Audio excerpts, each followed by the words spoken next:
You ask Tiger to solve. This deals with linear equations with one unknown.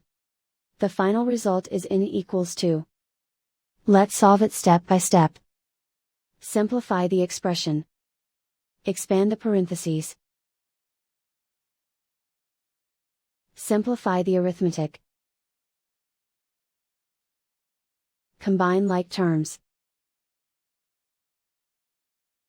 Group all constants on the right side of the equation. Add 5 to both sides. Simplify the arithmetic.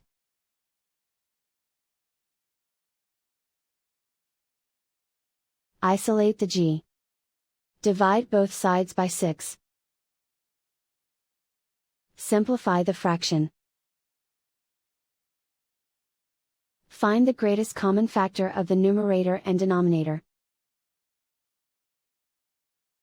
Factor out and cancel the greatest common factor.